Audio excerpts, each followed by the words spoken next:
सास का घूंघट पार्ट 6। अब तक हमने देखा कि रात के अंधेरे में चुपके से सचिन देविका से माफी मांगने जाता है, लेकिन देविका कहती है, सचिन, मेरे लिए सबसे बड़ी चीज मेरा आत्मसम्मान है, इसलिए मैं तुम्हें माफ नहीं कर सकती।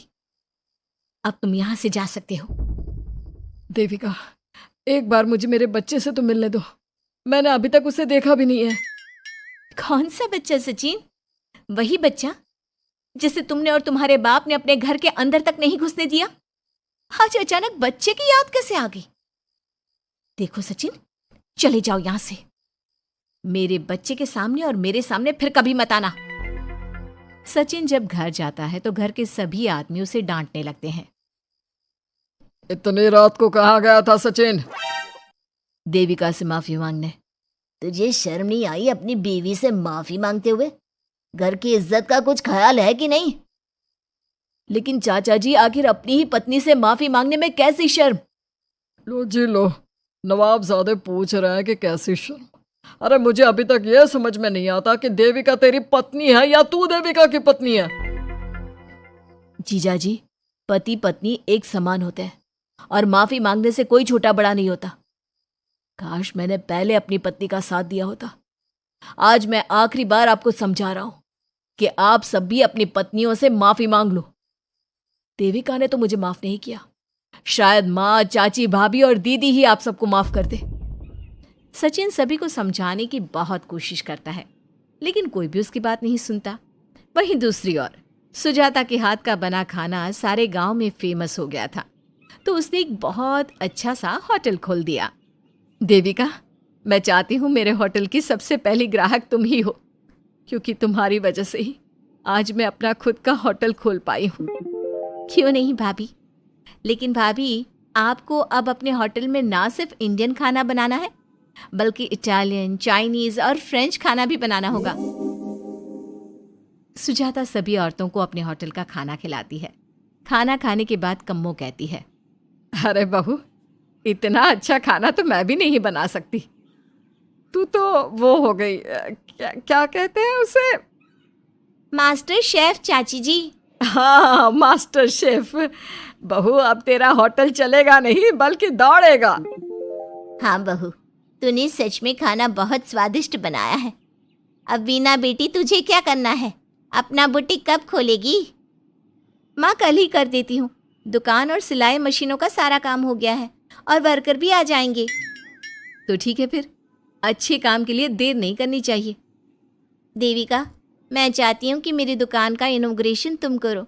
आखिर तुम्हारी वजह से तो मेरा बुटीक खुल रहा है। अगले दिन वीना भी अपना बुटीक खोल लेती है। उसका बुटीक भी चलने लगता है।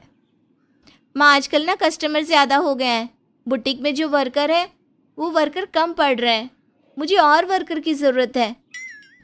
बेटी, गांव में तो तुझे कोई मिलने से रहा। अच्छे वर्कर तो शहर से ही मिलेंगे।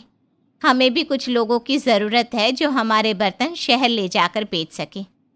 देविका बहू, अब तू ही कुछ कर। ठीक है माँ जी, मैं अपने पापा से बात करती हूँ। वो अखबार में इश्तिहार दे देंगे तो कई वर्कर आ जाएंगे। कम्मो और विमला के बनाए बर्तन भी दूर दूर तक बिकने लगे। सभी औरतें देखते ही देखते बहुत फेमस हो गई। अब देविका ने गांव में अपना स्कूल भी खोल लिया। सभी गांव की लड़कियां स्कूल जाने लगी। एक दिन देविका ने सभी से कहा, माँ जी, मैंने स्कूल तो खोल लिया है और गांव की लगभग सारी लड़कियां भी आ रही हैं, लेकिन कल से आप सब भी आएंगी, गांव की सभी औरतों के साथ। देविका बहू, कैसी बात कर रही है तू? इस उम्र में हम स्कूल जाते हुए अच्छे लगेंगे क्या? माँ जी, पढ़ने की कोई उम्र नहीं होती और आप सबको मैंने कितना कुछ तो सिखा दिया है। अगर आप सब स्कूल पढ़ने आएंगी तो इससे गांव की सभी औरतों को हिम्मत मिलेगी। लेकिन बहू, अब हमें पढ़ने की क्या जरूरत? अब तो हम बूढ़े हो गए हैं।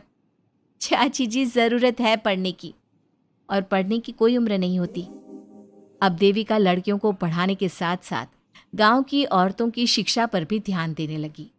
कुछ दिन में घर की सभी औरतों के बारे में राज्य के बड़े बड़े मंत्रियों को पता चला और वो सीधा उनके गांव उनसे मिलने पहुंचे। देविका जी, आपकी वजह से पूरे गांव का नाम रोशन हो गया है। जगह जगह आपके घर की सभी औरतों की तारीफ हो रही है। हाँ देविका जी, आप सभी के बारे में सुनकर हम अपने आप को रोक नहीं पाए और आपसे मिलने आ गए। देविका जी, हम आपको और आपके घर की सभी औरतों को सम्मानित करना चाहते हैं और आपके स्कूल के लिए डोनेशन भी देना चाहते हैं। इस तरह मंत्री और गांव के सभी लोग देविका के साथ साथ उसके घर की सभी औरतों को प्रतीक चिन्ह देकर, फूलों की माला पहनाकर और शॉल देकर सम्मानित करते हैं। इसके अलावा देविका के स्कूल के लिए भी बहुत पैसा देते हैं। जिस पंचायत ने देविका के खिलाफ फैसला सुनाया था, उस पंचायत को अपने फैसले पर आज पछतावा हो रहा था। उधर घर के आदमियों की हालत और भी खराब हो रही है। बापू, चाचा जी, अब सचिन ने आपको समझाया था कि सबसे माफी मांग लेते हैं, तब आपने हमारी बात नहीं सुनी।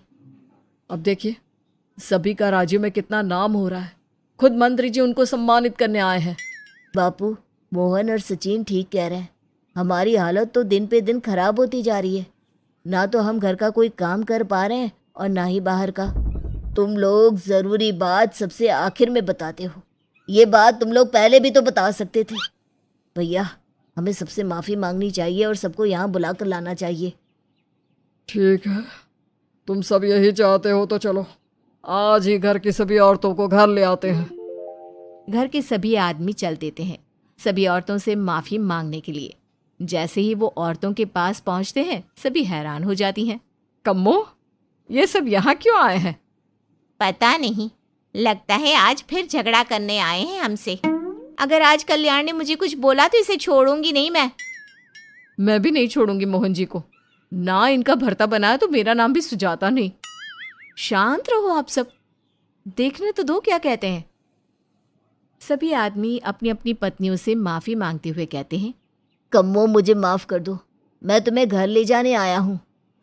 तुम्हारे बिना घर बहुत सुना लगता है विमला, घर चलो। सुजाता, मैंने जो भी तुम्हारे साथ किया उसके लिए मैं बहुत शर्मिंदा हूँ। मुझे तुम्हारी और तुम्हारे हाथ के बने खाने की बहुत याद आती है। तुम मेरे साथ घर चलोगी ना? वीना, वो घर मेरा नहीं तुम्हारा है और मैं नहीं चाहता कि तुम मेरी वजह से अपना घर छोड़ दो। इसलिए अपने घर चलो और हम सबको माफ़ कर दो। अपने पतियों की इस तरह माफ़ी मांगने से सभी औरतें अपने पतियों को माफ़ करके उनके साथ जाने को तैयार हो जाती हैं। लेकिन देविका घर आने से मना कर देती है। सभी औरतें उसे समझाती है, देविका बहू, अब घर जाने में क्या दिक्कत है? मांग तो ली सबने माफ़ी। देख तो सचिन भी कितना शर्मिंदा है। हाँ बहू, हमारी लड़ाई तो यही थी कि ये हमसे माफ़ी मांगकर इज्जत के साथ घर ले जाए। अब घर चलने से तेरी शादी बच सकती है। चाची जी, मैं पहले भी बता चुकी हूँ, अब दोबारा से फिर कह रही हूँ, मेरे लिए शादी से बड़ा है आत्मसम्मान। आप लोगों की शादी आपकी मर्जी से नहीं हुई है, लेकिन मेरी शादी मेरी मर्जी से हुई है। इसलिए शायद आप लोगों को फ़र्क नहीं पड़ता कि आपके पति ने आपके साथ क्या किया, पर मुझे इस बात से बहुत फ़र्क पड़ता है कि मेरे पति ने मुझे अपने बराबर नहीं समझा और इसलिए मैं उसे माफ़ नहीं कर सकती। देविका, मैं अपने बर्ताव के लिए बहुत शर्मिंदा हूँ। तो जिंदगी भर शर्मिंदा रहना। और हाँ, आप सब इनके साथ जाना चाहती हैं तो जाइए, लेकिन मेरी एक बात हमेशा याद रखिएगा, शादी सिर्फ एक रस्म होती है। इस रस्म में पति और पत्नी बराबर के हिस्सेदार होते हैं, ना कोई छोटा होता है और ना कोई बड़ा। इसलिए यदि आपका पति आपको सम्मान दे तो बदले में उसे सम्मान दो, नहीं तो वो जैसा करे आप भी वैसा ही करो। देविका सचिन के साथ नहीं जाती है और अपने बेटे के साथ वहीं रहने का फैसला करती है। अब वो न सिर्फ अपने गांव बल्कि हर जगह जाकर महिला शिक्षा और उनके अधिकारों का प्रचार करती है।